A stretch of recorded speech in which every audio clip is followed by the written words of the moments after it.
Hello and welcome to the Talking Point here on the Rangers Review with me, Chris Jack and Stevie Clifford, the show where we take a deep dive into one of the issues on or off the field at Ibrox.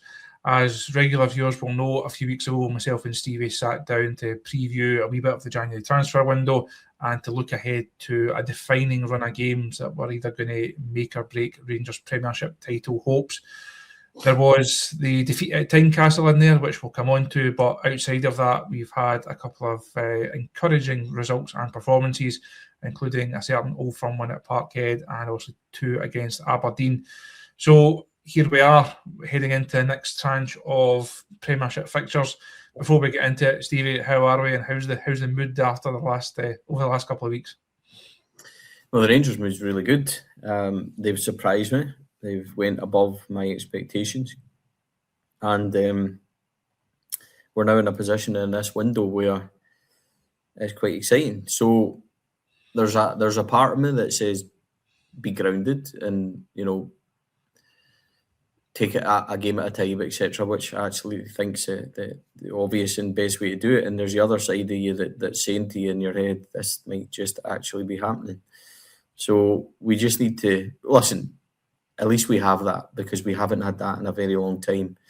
And there was that moment at Ibrox last week where, when they led against Aberdeen and it was 1-0, you're kind of that slightly worried way, go and get a second, because you haven't felt that in a long time, because it actually means something. It's no longer, 14 points behind and it doesn't matter what happens in this game. So it's exciting, Chris. I never thought they would be back in this position, in all honesty. I thought coming into this window we would need a lot of transfer business. So to be in this position, I think Danny Rule and the players deserve a lot of praise for the job they've done, and I've thoroughly enjoyed it. There's a couple of really, really enjoyable match days in there to help lighten the spirits, that's for sure. We may as well touch on the best one of all before we get into where Rangers are and how this title race could unfold. An Old Firm win at Parkhead is always an afternoon to savour. Now, we've done shows and we've been on other Rangers Review shows, been on your show before speaking about famous Old Firm games that we've been at, or best performances, or best goals. Safe to say, I don't think many people had Yusuf Shamiti as the Old Firm hero. I think there was a bit of confidence amongst the Rangers fans heading into that.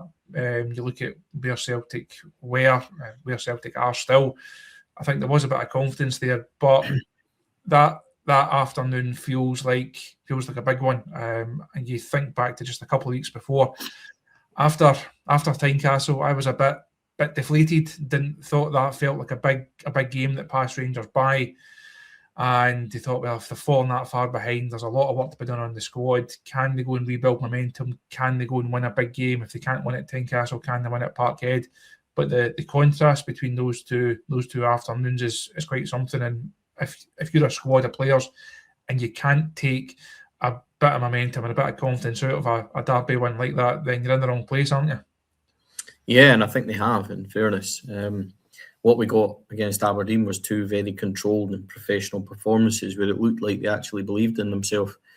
And I feel like Celtic was like that as well, but we didn't really notice it at the time. I think that beating Motherwell was quite big for this group, because coming through that game and withstanding Motherwell's kind of good play and Jack having 3 or 4 good saves during that really helped the group.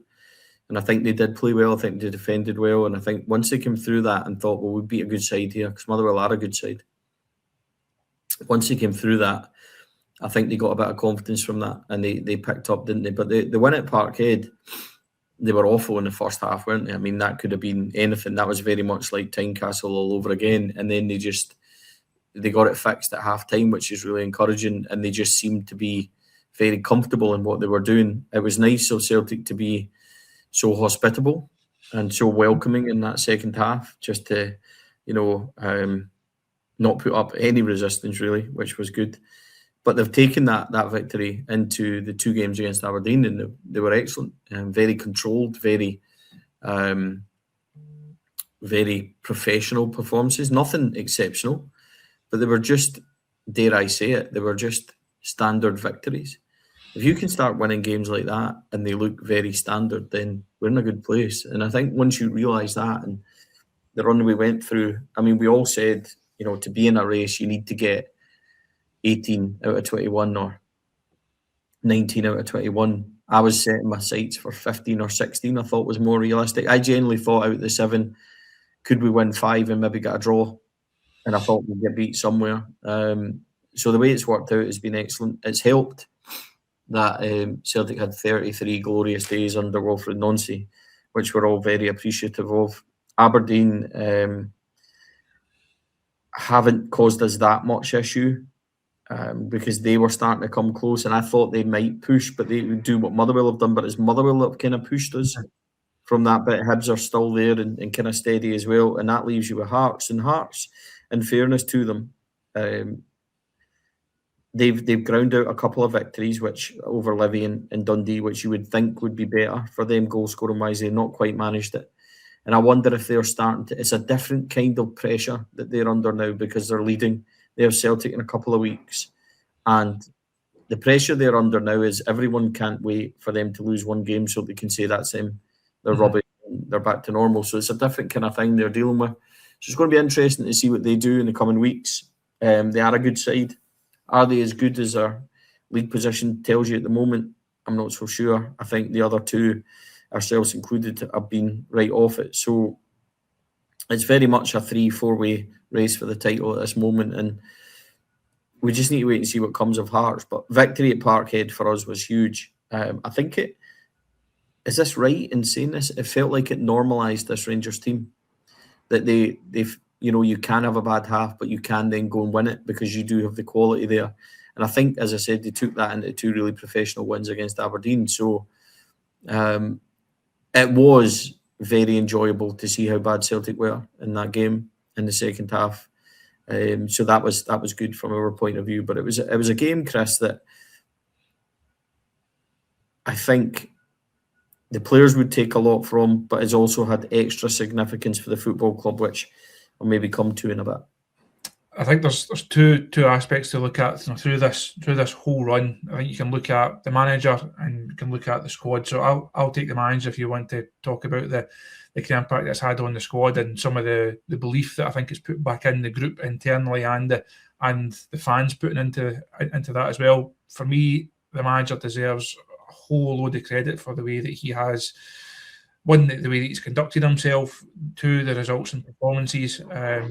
He has come in and we speak a lot about people getting Rangers, being able to understand it and then thrive under it. I think he's evidence that if you have the right mentality and that you're smart and you're switched on and that you can do the basics, and that doesn't mean to make it make it sound easy. He's inherited a really difficult position, a club in a low ebb, a support in a really low place, a squad that is still not perfect that he's had over the last few weeks. But it's been a big run for him, and he's new to this position as well, isn't he? He's had great experience at the German national side, obviously huge experience at Bayern Munich. He's had a taste of being a manager in his own right at Sheffield Wednesday, but the chance to go and win a title as Rangers manager is huge for any manager, head coach, certainly for a man of his still relatively young years. I've been really impressed by him, and I think he's done an excellent job. What do you make of the way that the squad have handled it and how they've come through it? Because at the start of the season, a lot of these guys were really being written off. I've written off a few of them on morning briefings, and your Conor Barons and your Taylor Asgards and your Yusuf Shamitis of this world are slowly but surely winning me round. But the squad in general, how do you think that the fans see a number of these guys now? I'm going to fire this back at you before I answer that, because I'm interested to find out what you think of Danny Rule more in a discussion kind of way, because how has he done this, Chris? How has he done this? Because he came into a team that were 8th, I believe, won 1 game in 8, drawn 6 and lost 1. They were all over the place. They were uncoached, or the ideas that they had weren't come across, so they looked lost. How has he came in and masterminded this transformation? And I think that's the question. So before we go, players, I want to know, why is, we all like Danny Rule, so that's obvious. I think we all like him. He's great. You can maybe tell us a wee bit about, because I've spoke a lot about him. Tell us a wee bit about what he's like in person and stuff like that, because it's good to hear it from somebody else as well. And then also, how has he done it? How's he managed to get us in this position? Because it's better than me just saying he's absolutely fantastic with great hair. But I want to kind of tap into your kind of knowledge, and you've seen a lot of managers come and go. How has Danny Rule been the one that's turned around probably one of the most difficult situations for a Rangers manager and got us to where he's got us? Outside of the fact that he's got a great barnet and he gives out chocolate at Christmas time, I mean, what more can you ask for? I think he's played the PR game well. I made this point a couple of times on this channel. I think he's played it well, but not in a cynical way, not in a way of, I'm going to say the right things to try and get people on board. I think when he assesses a game, now we've sat a number of pressers pre and post match over recent seasons, and a manager comes in and we'll come in and maybe got 10-15 minutes to get a chat before someone comes in, and we discuss the game, discuss what's happened, discuss performances. If you then get a manager that comes in and calls it completely differently to how we see it, that's a red flag for me, because you think is he trying to convince the fans, or is he trying to convince himself? You have to be honest. Rangers fans know this team and this club better than anyone out there. Don't try and pull the wool over their eyes. Don't try and tell them things that they're not seeing. And I think he does that. It's very rare that he calls a game differently to how you've seen it. I think players appreciate that honesty. I think they appreciate that transparency. I think they're playing for him. That's evident. So much of the game now is man management. You can be a great tactician. You can put on a wonderful session at 10 o'clock on a Wednesday morning. If you can't translate that to 3 o'clock on a Saturday afternoon, it's completely pointless. And I think that's what Danny Rule has shown he's able to do. He's able to get those messages across to the players during the week and then put it into action. I think one of arguably the biggest thing, he's shown he's adaptable, he's flexible. It's not a case of, I'm a philosophy manager, I've got a way of playing, I believe in this, I've read a couple of coaching manuals and this is how my team are going to play. He's shown that he can be, he can set his side up in different ways for different challenges. So we saw early on, change the shape of the defence. We've seen him use different shapes in the final third. Some players have come in, some players have come back out again, and he's getting the best out of what is still, I've made this point a lot over recent weeks during the transfer window, it's still not a great group, but they're becoming a good team. It still needs added to. We've obviously seen Rangers do some encouraging bits of business this week, which is good, and I think he's earned that. If you had said to him when he first came in, what do you need come January, a lot of it would have been, we spoke about this on our show a couple of weeks ago, if this run had gone badly, where's the incentive for Andrew Kavanagh to then say there's X number of millions to go and spend on a couple of really good players? Why would you bother? Danny Rule has earned that. He's earned that back, and he's earned that faith. So I've been really impressed by and really encouraged by what we've seen, and he is getting the best out of this group. Yeah, I think the key thing for me is with Danny Rule is just to kind of add a wee bit to it. We look organised. They look like they understand what they're doing, and even when we have been beaten, even in European games, we haven't been beaten by teams carving us open. Ferencváros away was just a lack of quality in moments, for example, and we were kind of narrowly beaten out there. The game that you lost at Hampden against Celtic was 10 men finished one each, and then they just had no legs going into extra time, which could have happened to anyone. He's getting a response. They are responding to him. They do look organised. They're not infallible. I think that's clear. But when they have made mistakes, John Souttar has blocked, Manny Fernandez has blocked, Jack Butland has saved. The players that should be doing the things that they're doing, they've done. There's times where you watch them and they are slightly open or they get beat by a long ball and stuff like that, but that happens to every single team in the world. We're not infallibly perfect or we'd be winning Champions Leagues. What he's done with this group of players is he's made them believe in themselves as well, Chris. So can we start trusting this team as we go towards, like, away from Danny and go to the players? I think trust will always be given on the basis of the last result. And that's where we are with Rangers. And it sounds harsh, but it's true. I think, when you look at this run, everybody's saying, yeah, we can go and win the next game and we can go and... But the truth is that Rangers have to keep doing it every single week, or that I told you so, we're still not good enough comments will come back. What I would say is, with the players, encouragingly, if you look at it in an individual kind of way, Jack Butland's in top form again, responded really well from his mistake at Tynecastle, and has become a very solid match winner in games. Understated, in fact. Manny Fernandez has really come on to a game. Defensively and stuff, he goes wandering, but I mean defending. He's putting his body on the line, he's doing good tackles, he's heading, and he's a threat up the other side. John Souttar's come back, I don't care what anyone says. He's lost weight, he looks more concentrated. It's almost like he's like, well, I've got a World Cup to play in and a title to win, because that's the kind of performances he's putting in. And all of a sudden, Nico Raskin's picked up, Diamandi's starting to motor. And these have all been things that have slowly been, one game here and there. It's starting to become frequent. And the other encouraging thing is, Chris, that it's not happened like one guy having a good time. They're all kind of doing it now at the right time. Kasama is still a threat. Mikey Moore's still a threat. They need help up there. We've just hopefully got that.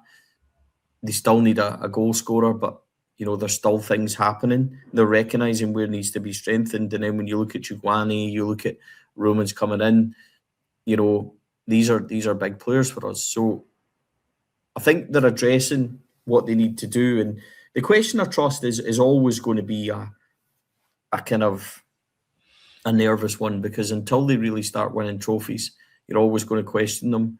But I trust them a lot more than I did a month ago, that's for sure, or 8 weeks ago, or whatever you want to say about that. So they've earned the right for us to go, you've given yourself a platform, Rangers, go and do the next bit. And I think that's I think key to it. But I'll ask you something then. Do you think it's too soon to believe that they can handle a title race, to trust them in a title race? Because that's ultimately, I don't like saying it, but ultimately we're in one now. Mm-hmm. And 6 points behind Hearts is a lot, but there's still a lot of the season to go, especially when in the next 4 or 5 weeks they play Celtic and us. There's a lot to happen, and I think they go to Hibs and Motherwell and stuff, or the Motherwell and Hibs come to them and stuff. So they've got a lot of big games, Hearts, to try and navigate their way through, and that leaves us hoping that they don't, and we can navigate our games. So a lot's going to happen over the next coming months. And do you trust this? Do you trust the players now to handle a title race? Are they in one? Where do you see it now? They're definitely in one, whether they like it or not. They're in the position where there's now an expectation that Rangers challenge for this title. I think earlier on in the season, when the change of manager happened, it was a bit hopeful, and it was all, if we could do this, if that happens, and fans and ourselves were firing about so many different permutations, almost hoping that all these blocks can fall into place. It's not been perfect, but a number of those blocks have now fallen into place. And if you're at this stage of the season and you're only 6 points off the top, yes, it's behind Hearts rather than behind Celtic.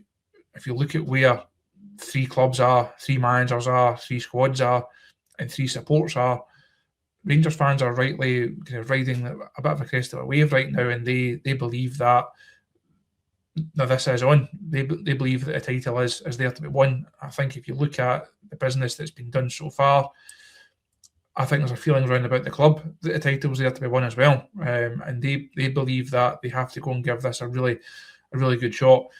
Ultimately, that trust has to be earned, doesn't it? Now, going to Pittodrie and winning, beating Aberdeen at Ibrox, winning at Easter Road, certainly winning the Old Firm game, that helps build that. I think what would kind of bring people back a wee bit is they've trusted previous squads. They've put the trust in some of these players, not all of them, and that trust has been let down. It's been broken over recent seasons. Obviously, a long time since a title has been won, and that's a problem that this squad are going to have to overcome themselves. Last time around, it looked like a title was there to be won. It was obviously Clement when he came in. A bit of momentum got built, and we thought, no, there's something here. Could this happen? Is that title there to be won? And then Wolves fell off that season quite quickly. I was at Dens Park that night when it just had a dreadful night. The Ross County afternoon as well obviously springs to mind, and then the season kind of petered out and obviously ending in the cup defeat. I think that will bring some of the support back a wee bit and say, well, we believed that season, and ultimately we fell flat on our face. What do you think gives hope that this will be different if you compare with managers and squads and circumstances? Danny Rule and the fact that players are beginning to hit form at the right time and they're spending to bring players in.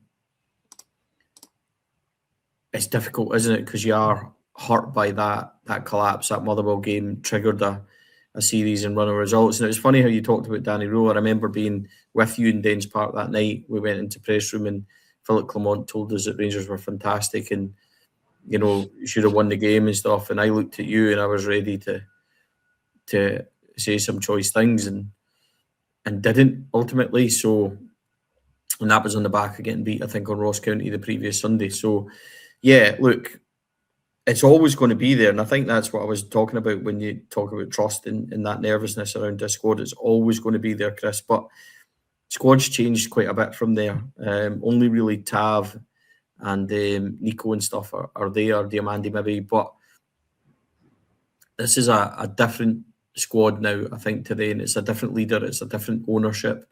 You know, I don't think it's going to play on the minds as much. And I would hope that John Souters and Jack Butlands and these players that are the kind of potential leaders will use the experiences of past where they've not quite made it in the sliding door moments to go and take them on now. They should take a massive amount from the victories that they've had in this last 5 games or so. And I think that's where, you know, I don't think there'll be any talk of titles or anything like that. I think the talk at the moment will be one game at a time under Danny Rule. And I think Danny's quite grounded and experienced enough to do that. He will certainly not be wanting to,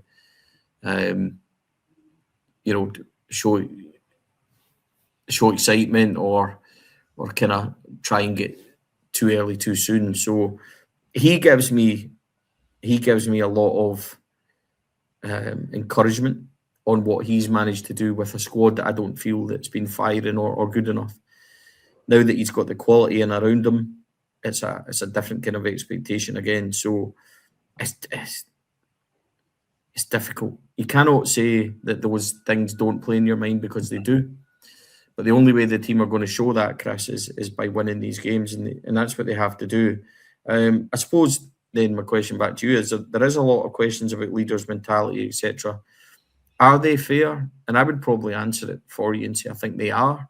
And they only don't become fair until they are holding shiny things and they can say we have proven you all wrong. You made a point earlier on about you're only as good as your last game. At Rangers, the famous quote, "You're only as good as your last pass." And I think that's taken a lot of these players a bit of time to get used to. When they first arrived? We've all sat in interviews. We were down at St George's Park in the summer. New signings come in, and we see it all the time. And people say it's a big club, and there's history, and there's this, that, and the next thing. It's fine saying it, but until you're actually in it and you live it and you breathe it, like we do, like the fans do, like some of the longer serving members of staff do, until you're actually there, you don't really understand this club and you don't really understand what it's all about. I think it has taken a number of these guys a long time, perhaps longer than they thought, to actually get accustomed to that. But at this stage, having been through quite a lot, has to be said, over the course of a season, you had a manager that lasted 123 days, you've got a chief exec going, a sporting director going, all on the back of a takeover in the summer. You've had fan protests, you've had Celtic in a managerial merry-go-round, you've got Hearts up there. It's a remarkable season in Scottish football, but the opportunity is now there for Rangers to go and do their own remarkable thing, and that's something that I think these players have to grasp. If you look at Rangers when you sign and you think that's a club where I can go and win medals, now's your chance to go and win a medal, and not just go and win one. The chance to have to go and win two, also with the Scottish Cup as well. So there's a lot on the agenda for these players, but it's a great opportunity, and we will be there for every high, low, and everything in between on the ride over the coming weeks and months. As always, you can keep up to date with everything on and off the park at Ibrox on the Rangers View website, on our socials, and of course on the YouTube channel. The banner along the bottom tells you that you can now have 4 months coverage on the website for just £4, and of course we'll ask you to subscribe to the YouTube channel as well. On that note, Stevie, I thank you for your time, and when we reconvene in a couple of weeks, who knows where we will be and who knows what will have happened. Just keep winning, Chris. Just keep winning, and we take it one game at a time. I think that's important, and we can just enjoy it at the moment. That's all I'm hoping for. New signings to hit the ground running, and you never know where we can be. And I think that's right, by the way. There's not one trophy up for grabs. There's 2 here. And I remember Rangers teams winning League and Scottish Cup doubles and considered to be a really successful season. After the season we've had and the start we've had and the results we've had, if Rangers were to finish the season, with shiny things, then this could really be an exceptional season. So it's all about one game at a time. I'm certainly looking forward to the next talking point. It's it's a lot better to be talking about them at this point, where we're winning things and are winning games and we're in the running for things. So let's see where it next takes us. Always enjoyable, mate, as much appreciated. And well done on all your work on breaking the exclusives and everything else this week. As always, much more enjoyable than when you're knocking down things, that's for sure. I do try my best, despite what the world of online people say. So no, it's been a busy week, but between a couple of transfer stories and the Jim Gillespie news and a bit of insight on the website as well, it's been a worthwhile week. And as you say, when the team's winning and everyone's in a good mood, and there's a bit more of a buoyancy around the club and the support, is always nice. So fingers crossed that continues. We will catch up with you all in a couple of weeks.